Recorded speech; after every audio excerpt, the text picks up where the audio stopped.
अगर आप CBSE board के तरीके को समझ जाओगे, पैटर्न को समझ जाओगे और किस एल्गोरिदम पे काम करता है, अगर उस चीज़ को समझ जाओगे तो 100% मैं श्योर हूँ कि आप 2026 के अंदर में एक अच्छा नंबर स्कोर करोगे। यार 92% तो अब हलवा हो गया है स्कोर करना।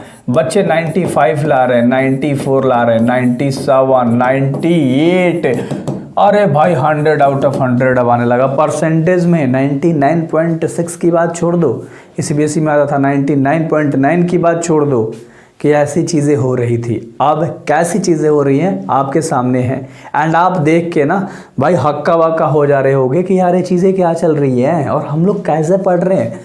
यार हमारा 9th में 80% ही है, 8th में 70% ही है, या 9th में 80% रह गया, 85% रह गया, 96 हम लोगों ने नहीं देखा, 97 हम लोगों ने नहीं देखा, तो हम लोग कैसे करेंगे। देखो सिंपल सा स्ट्रैटेजी है।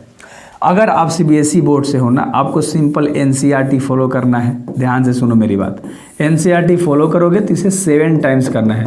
अब 7 टाइम्स हर एक चीज़ को नहीं पढ़ना, जो चीज़ें लेंदी है, जो चीज़ें टफ हैं, जो इजीली रिवीजन करने के बाद आ जा रहा है, तो उसे आपको ज़्यादा बार रिवीजन नहीं करना, क्योंकि तुम्हारे माइंड को पहले से पता है, प्रोसेस तुम जानते हो, कैसे सॉल्व करना तुम वो भी जानते हो, लेकिन तुम्हें वो चीज़ ज़्यादा पकड़ के चलनी है जिसमें तुम कमज़ोर हो, जो तुम्हें जल्दी से अंडरस्टैंडेबल नहीं लगता, जो तुम्हें जल्दी से समझ में नहीं आता, एक एक चीज़। तो एनसीईआरटी के 5 के 5 सब्जेक्ट पकड़ो और पाँचों सब्जेक्ट को सबसे पहले एनसीईआरटी पकड़ के सारे के सारे ख़त्म करो।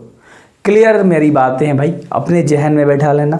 अगर हम अगला पॉइंट की बात करें लाडलो, तो अगला मैं साफा बोलता हूँ कि तुम क्या करो, एक रूल बनाओ तुम, ठीक है। एक तुम रूल बनाओ, कोई भी अगर मान लो चैप्टर फर्स्ट मैंने उठाया तो उसको मैं कितना टाइम्स कर रहा हूँ, मेरे को पूरा चैप्टर थोड़ा ना करना है भाई, नहीं करना। इसके अंदर कौन सा टॉपिक है जो मेरे को नहीं आ रहा, मेरे को ये करना है, उसमें टॉपिक देखना है, उस पर कैसे क्वेश्चंस बनते हैं, कैसे क्वेश्चंस मेरे को आ रहा है।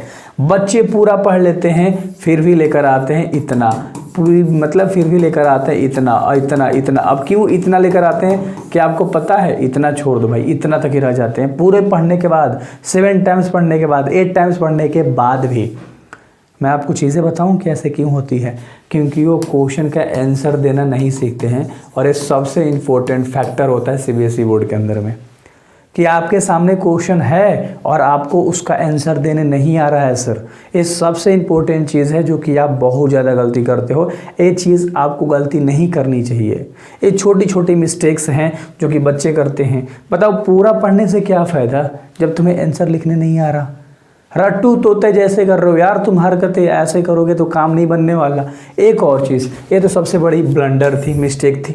अगर मैं अगले मिस्टेक की बात करूं तो बच्चे क्या करते हैं, पहला का आंसर लिखेंगे, चलो ठीक है, एक लाइन छोड़ के दूसरा का आंसर नहीं लिखेंगे। यार एक लाइन छोड़ो या 2 लाइन छोड़ दो, पहला का आंसर लिख लिया अच्छे तरीके से, 2 लाइन क्या छोड़ो जगह, फिर अगला का आंसर लिखो। आप पहला का लिख रहे हो, फिर 3rd का, फिर 9 का, फिर 4th का, फिर 5th का, कोई मैटर नहीं करता।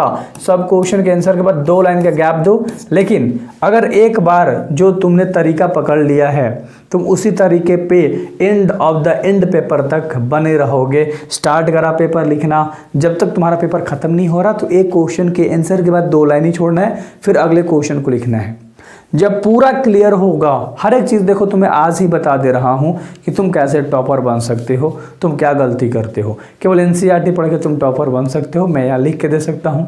अब कुछ लोग यहाँ बोलेंगे कि हमने तो स्टैंडर्ड ले लिया है, तो भाई मैथ के अंदर तुम्हारा स्टैंडर्ड होता है, कुछ चीज़ें लगा लो एक्सटर्नल में। क्लियर है ना। जैसे क्लास 10th की मैं बात कर रहा हूँ, मैथ की अगर मैं बात कर रहा हूँ लाडलो, ध्यान से समझना, अगर मैं मैथ्स की बात कर रहा हूँ, ठीक है, तो अगर मैं मैथ्स की बात कर रहा हूँ तो मैथ्स में क्या प्रोसेस होता है, पहले एनसीईआरटी, ठीक है, उसके बाद एग्जाम्पलर, मतलब पूरे एग्जाम्पल ख़त्म करना है एनसीईआरटी के, ठीक है। और एक और चीज़, टॉपिक अगर तुम कोई भी पढ़ रहे हो ना गाइस, इसको थोड़ा सा डीप लेवल में जाया करो, इसके सारे कॉन्सेप्ट को समझा करो, ठीक है, और उस पे बेसिस तुम्हारे को जितने क्वेश्चंस मिलते हैं वे सारे के सारे क्वेश्चंस करो।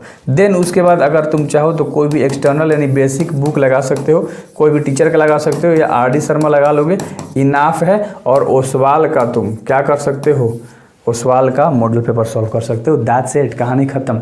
तो ये पूरा प्रोसेस है स्टार्ट टू एंड, एंड आप एक बेहतर नंबर लेकर आओगे। तो मेरी 3-4 बात याद रखो। एनसीईआरटी 7 टाइम्स, उसके बाद पीवाईक्यूज कर लेना है, उसके बाद मॉडल लगाना है, एक्सटर्नल बुक माने तो लगा लो, और 7 टाइम्स रिविजन कर लो, और आंसर लिखना सीखो।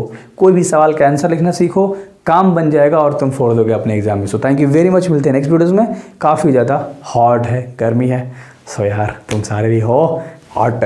मिलते हैं नेक्स्ट वीडियोज़ में। वैसे तो मैं बना रहूँगा पूरे साल, मैथ्स करा ही रहा हूँ, सो फोड़ते हैं।